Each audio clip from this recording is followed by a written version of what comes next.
What's up, everybody? Welcome to Fantasy Sports Now. Today I want to talk to you about some first base overvalued and some busts. So overvalued to me are guys that are towards the top or kind of in that top 10 range that I just think you're putting too much stock into and you don't need to. Three busts. The busts are guys that I think that could kill your draft or potentially kill your spot in the playoffs, something along those lines, if you put too much stock into them. So I'm not a guy who wastes time. Let's get into the content because I don't need anything else to say. Let's go. Okay, number one on my list here, Jose Abreu. Okay, don't get me wrong. I like Jose Abreu. I love the lineup that he's hitting in. I love what he did last year. I think that Jose Abreu is actually going to be a very good baseball player again this year. What I don't like is that there's going to be a lot of regression. I think that players who kind of bust into that tier for one season always come back down towards the mean, and he's never been that superstar caliber first baseman. Every year actually before this, for the last 3 years, people have kind of forgotten him, and he's been like that 9th, 10th best guy. So all of a sudden he has this huge year and we're all buying it. And to me, I don't want to buy what you did last year. I want to buy what you're going to do the next year. So do I think that he's going to be way up here again? No, I don't. Do I think he's going to drop right back down to his career averages? Not necessarily, because he's got a really good team still there. He's getting a lot of counting stats still. So I think it's going to be somewhere in the middle, but up here is rank number 3 at 36 ADP, and down here is where he used to be at 9. 9th overall kind of a thing. So I just expect him to not hit, well, he hit 317. He's projected to hit 285. So with that, it's going to all come lower. Like, there's no way he plays as well as he did. I hope he proves me wrong, because he's a good guy. Next, maybe not a popular pick here, but DJ LeMahieu, obviously getting taken really early, and I completely understand why. He's got eligibility all over the field. He's going to be a Yankee again, so his home runs, he only hit 10 last year, which 10 was pretty good actually for a shortened year. But so the reason I have LeMahieu on my overvalued list is because, similar to Jose Abreu, LeMahieu hit 366. Yeah. Let that just sit in for a second, how ridiculous that is. That's so good. It's unbelievably good. To expect LeMahieu to hit 366 in this year is stupid. I still think LeMahieu should be taken early. I don't think that 24 is the right spot. I'd be more in the 45 range because I love, like I said, I love his dual eligibility, but his average, I'm not just talking average. When average drops, everything drops. Like, there's no way he can repeat what he did. Maybe he does, but it just seems like, just like Abreu, he kind of hit his peak, and it's got to come down. So you're paying at 24 ADP, you're paying for his absolute peak best career year that he's ever had. I don't want to pay that price. Next is Luke Voit.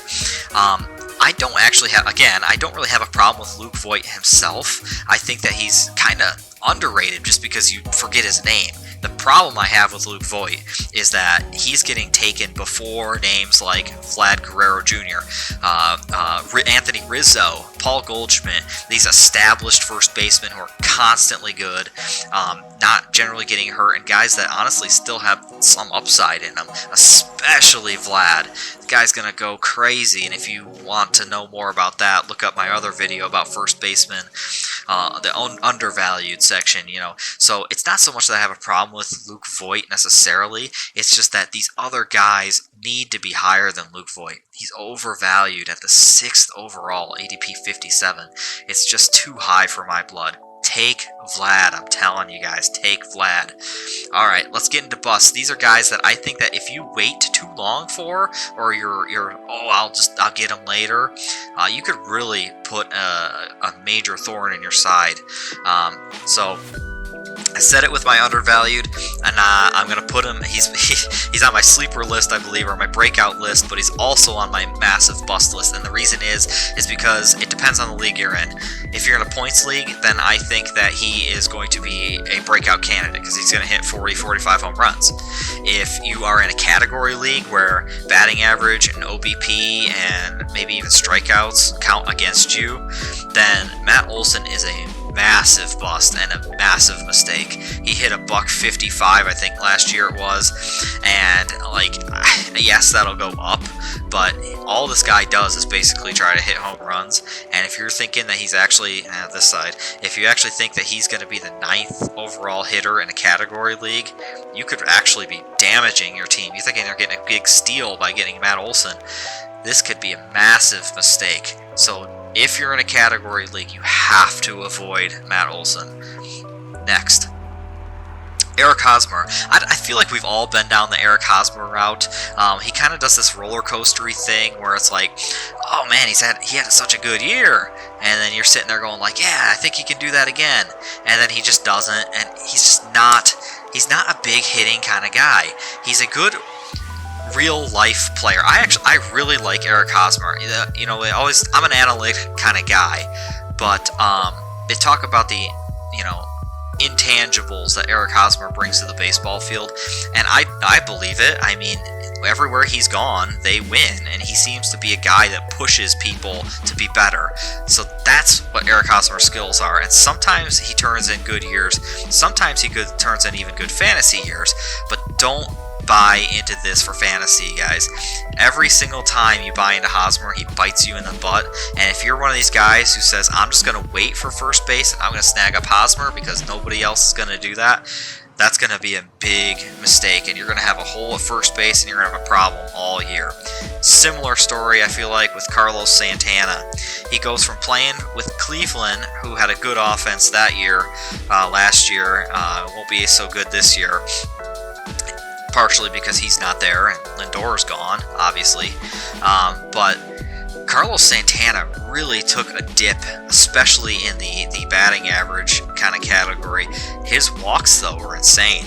So if you get rewarded for OBP, that's great. But in a points league, you don't get a whole lot for walks. You're looking for extra base hits. You're looking for home runs. He did hit 8, I believe. So he did get into that realm, but he just wasn't hitting enough on a very good Cleveland offense. And now he goes into Kansas City, which is not a good hitting offense. And I just don't see it being Carlos Santana's year. And every year, Carlos Santana is undervalued, because it's like, oh, I can just get this guy at the end. He hits pretty well. You know, he'll be in that 500-point range, or you know, his OBP is great. He gets a lot of walks, which he does.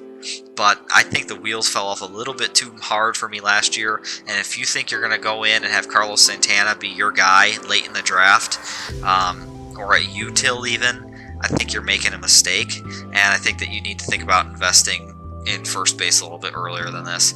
Especially, again, I say it again, Vlad Guerrero Jr. He's the guy this year.